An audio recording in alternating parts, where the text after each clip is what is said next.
There's an exciting health story in the news right now, and it's happening here locally at the Jewish General Hospital. And it also involves a Quebec bio-pharmaceutical firm. It's a one of a kind, I think, fair to say, targeted cancer therapy.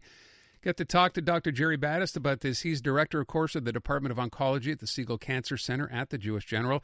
Jerry, thanks so much. It's great having you on today. Nice to be with you, Aaron. So let's talk about this. You know, when people hear the words one of a kind, there's obviously a lot of optimism attached to that. Can you describe what exactly this is? Well, it actually is something quite unique. It's really, as we say, outside the box. One of the main problems with cancer therapies is that there always is some effect. And so the challenge has always been, how do we kill those really resistant cells that are usually in a pocket of low oxygen pressure in the tumor?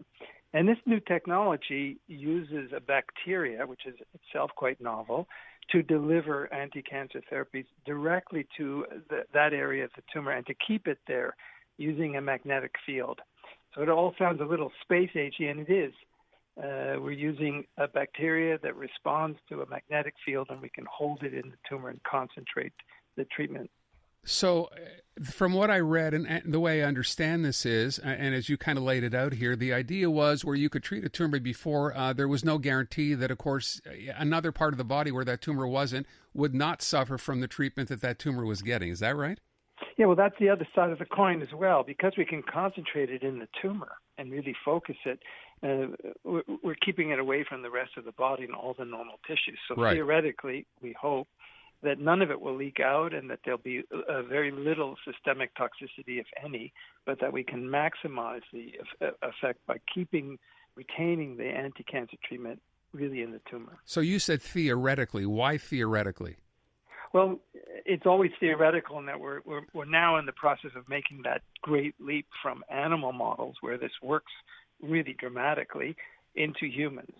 And that's why we had this announcement, because we had to build an entire facility in a bunker, a special room with lots of computer monitors, and then this entirely newly invented apparatus that creates a magnetic field that a human being can sit in without any risk to the person, but where we can actually focus this magnetic field and move these bacteria, once injected into the tumor, further into the tumor and keep them there. So it requires a whole infrastructure. Now we're not announcing the start of a study. We're announcing that we finally, notwithstanding the pandemic and all the delays, built this new infrastructure, this new facility, and this new equipment.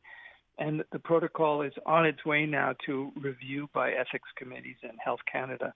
And so within the next months, we'll be, again, telling people when we're ready to start studying this in humans. So 25 years or 24 years, I read, in the making. Pretty exciting to get to this point, and I understand that there's going to be a huge investment from the Quebec government.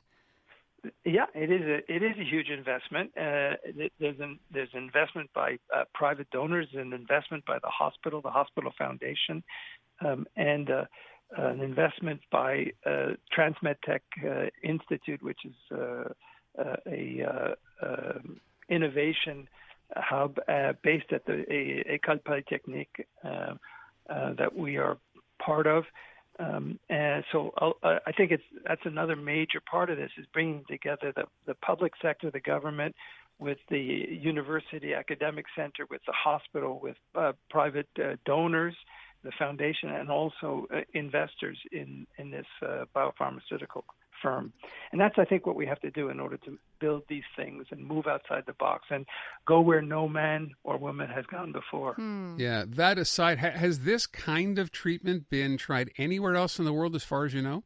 No, it doesn't exist. Really, this was the concept was in the mind of a brilliant engineer at École Polytechnique who really didn't have any knowledge of biology or of medicine. Wow. And so this is something that's been worked on for years. And now we can do this in animals, and then we needed a real biopharmaceutical company to produce the bacteria and the kind of standards that are required to make this very safe and reproducible. So this has never been done before. This apparatus has never been built before. And so putting it all together is really a unique and first. Dr. Batist, can you tell us a little bit more? So it's called the Polar Track Machine, and it emits beams of light. Tell us a little bit more about how it works. Well, it creates a magnetic field. So it's not a transporter yet. but it inside it creates a magnetic field, and so something that says a piece of metal, you can move it around based on how you move the various beams, magnetic beams, fields. And so we can modeling. That's why it required an awful lot of engineering and computer skills. We can model it exactly based on an image of where the tumor is in the patient, where we want this field to be, and where we want to move these bacteria. So when you first said bacteria and said that's kind of a novel approach to this, I'm wondering, was bacteria ever involved in cancer treatment in any kind of fashion? Very good question. So actually, almost about 100 years ago, a medical scientist noticed, he was studying lung cancer patients, noticed that people who after surgery had bacterial infections of their wounds, seemed to do better. And it turns out, and people picked it up 50 years later and started to explore it, but it turns out that these bacteria were, through their infection, creating an immune response. And that was, a very crude form of immunotherapy at the time. Only now we understand that.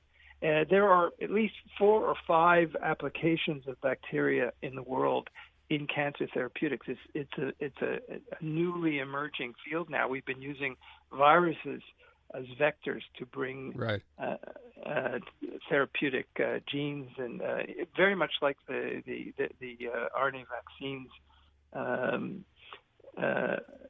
So we've been using viruses as vectors for therapeutics, but bacteria, this is something new. There was that original sighting years ago. People came back to it, and now there are 3 or 4, 5 different projects underway in the world using bacteria again. And no side effects? That's something that absolutely fascinates me, because we know in cancer treatment, that's been part of what makes the patient suffer so much. Yeah, and so these bacteria actually don't like the oxygen levels of human blood or human tissue. What they like is to be in a very low oxygen environment, which is exactly where the cells what makes cells resistant to our therapy, low oxygen pressure. We call it hypoxia. And when these bacteria escape from the tumor and get into the circulation or normal tissues, they die really within minutes because they can't survive the normal oxygen pressure. So it's using something that it happens naturally to our benefit. Wow. Before we run out of time, the one question I do want to ask, and it seems to me every time I hear about some new treatment, it's a cancer specific. In other words, it's rectal cancer, it's this kind of pancreatic cancer, whatever it happens to be. Does that apply in this case as well? Will there be one kind of cancer that's more treatable than another? No. In fact, we think that this is, and we're going to study this, and when we roll out the clinical trial, you'll see that it'll be directed towards a variety of tumors. But if this works, it's the same phenomenon. We call it tumor agnostic. It's not depending on the kind of tumor, but where in the tumor. And not only that, we see indications for it in treating heart disease, neurologic diseases, things that are localized where we need to keep a medicine in a certain location for a period of time. Pretty exciting stuff. Awesome. And I realize we all realize it's not going to happen today or tomorrow, but it's got to go from mice to men first. It's very, very exciting. Hey, Jerry, thank you so much. Always My appreciate pleasure. talking to you. Nice talking with you. Dr. Gerald Batist, Director of Oncology at the Segal Cancer Center. I call him Jerry. We went to school together like 1,000 years ago. Oh, really? Yeah. And you say Batist, and I'm like Batiste. Yeah, it's Batist. Batist. Yeah, Batiste is a good name, but it's Batist. Batist. Very proud of him. Yeah, I bet. Yeah. How cool is that? You went to public school together. class. Yeah. That's very cool. Yeah. He became an oncology doctor, and I'm working on the radio.